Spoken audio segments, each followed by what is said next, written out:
Hello and welcome to the Montessori classroom. I'd like to introduce you to the 5 basic areas first, and then we can take an individual look at each and every one. First, we're going to have practical life. The second area is sensorial. Thirdly, math. Fourth area being the cultural and science areas. And the 5th academic area being the language. In every Montessori classroom, there is always an open art center, and the Montessori classroom is designed to be much like a home and school combined together. The practical life area of the classroom is much like the kitchen. Let's take a look. The practical life area has things like spooning, tongue, tweezer, and all kinds of activities that will enhance children's fine motor skills while not even realizing it. They may be having fun with their friends. Oftentimes it's the first thing that they do each day when they walk into the classroom. So the practical life is not just about the activity itself, but also about balancing, about choosing your work cycle, and once again, knowing that this is your activity at hand. Children will complete a work cycle and then put the activity back just as they found it. These are the dry activities, and eventually the second tier will be the wet activities, where they'll be transferring water, care of the plant, watering a plant, polishing its leaves, something like color mixing, and activities such as that. Nextly, we're moving forward to the sensorial area of the classroom, and sensorial has everything to do with size and dimension. You'll see things like the pink tower, smallest to largest, or the brown stair, thickest to thinnest. Many activities in the Montessori classroom will have knobs, and that again is about the 3-finger grip. And these materials were designed by Maria Montessori over 100 years ago and have virtually remained unchanged. Also in sensorial, you'll have things like color matching, and then moving forward to color grading, the binomial cube, the trinomial cube, 2 layers of blocks or 3 layers, lots of shapes, for example, the triangular box, and then moving on to geometric solids with shapes in whole form like cube, ellipse, and so on. Next, we're going to discover the math area, in which it is set up from easiest to most difficult. These are the shelves that deal with 1 to 10. We're going to learn things like a sandpaper numeral by feeling the number, and then eventually tracing the number in sand, even before we're going to start to write. Activities like the spindle box teach children to feel what the numbers actually feel like as they grow. This is 1 and this says 1. This says 2 and this is 2. This is 3, and so on.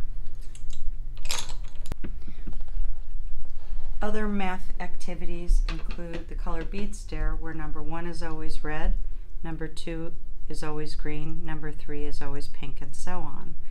So children that have visual learning skills will sometimes memorize the color, whereas others will memorize what the numeral actually looks like.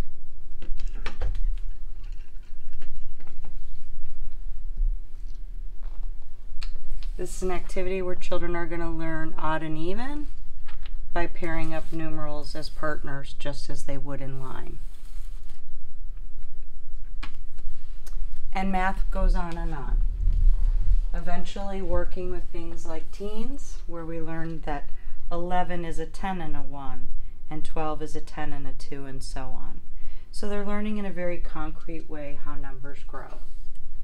Eventually moving on to counting by 10, where we learn that 1 10 is 10, and 2 10s are 20, and 3 10s are 30, and so on. Eventually, children will learn to build tens and ones together and then move forward to something like the 100 board. This is a complete 100 board, and this over here is a 100 board that's in progress, where the children are lining up the numbers by tens and then eventually moving them forward to the 100 board. And math continues on with addition, subtraction, and on in terms of even multiplication and division if the children are here long enough. Next, we're going to move forward to the cultural area. And the cultural area has everything to do with time and time passing. So you will see things like the clock, the calendar, days of the week, months of the year, and so on.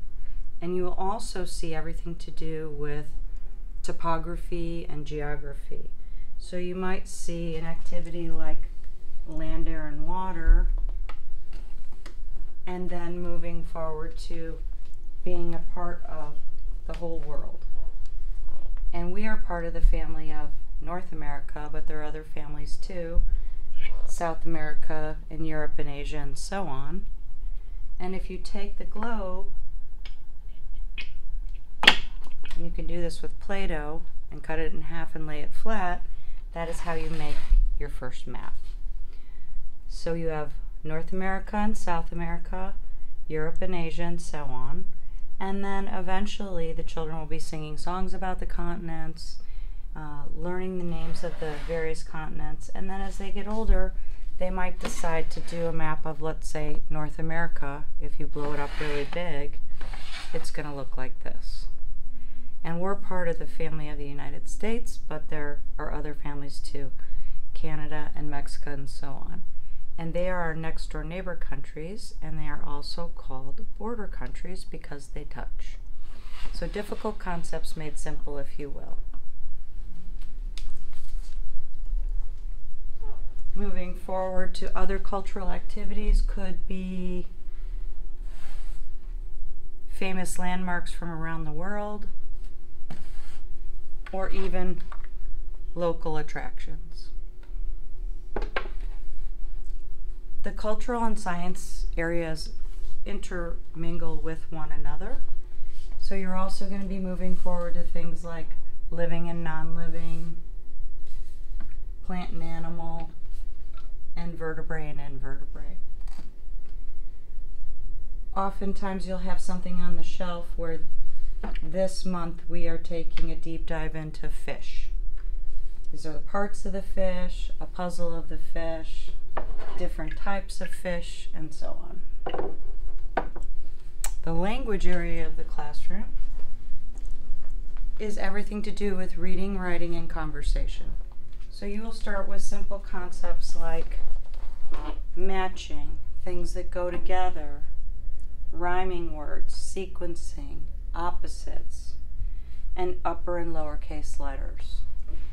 You will also see the metal insets, which teach children how to trace the outset as well as the inset, and these eventually will learn to help us do tracing with the various pencils, and much easier to do the outset than the inset, obviously. Other activities might include beginning sounds. The sandpaper letters teach us phonics. C makes the sound of k, k, k. There will also be a correlating sound box that goes with each of the beginning sounds. K, k, k, cat, k, k, k, cow, k, k, k, car, and k, k, k, corn. Eventually, we will start blending sounds together to make simple three-letter words like ka and na. Can.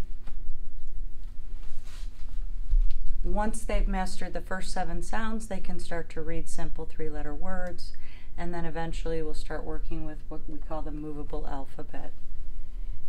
And they will be able to eventually start spelling their own words, which will lead to journaling and more advanced reading. Other things that you'll see in the Montessori classroom are the art center, which is kind of like your supply center, if you will. So you'll find all the activities needed to do coloring or painting, bracelet making, stamping, gluing, and so on. There are not a lot of predestined art projects in the Montessori classroom, but more so the supply center is here and the children are able to create their own projects as they see fit. The other thing we like to keep in our rooms are quiet corners so the children can relax at any time. They can sit down, read a book, or even just enjoy looking at a manipulative. The other quiet corner is over here, and it's a great opportunity, as I said, to take a break and relax. They might even choose to take a look for the class pet and see if they can find him. Or children might sit and relax and look for our pet gecko, Monty. Where is he? Oh, there he is. The children are responsible for feeding him and making sure that he has water every day. That concludes our tour of the Montessori materials. Feel free to reach out to our school if you have any additional questions. Thank you.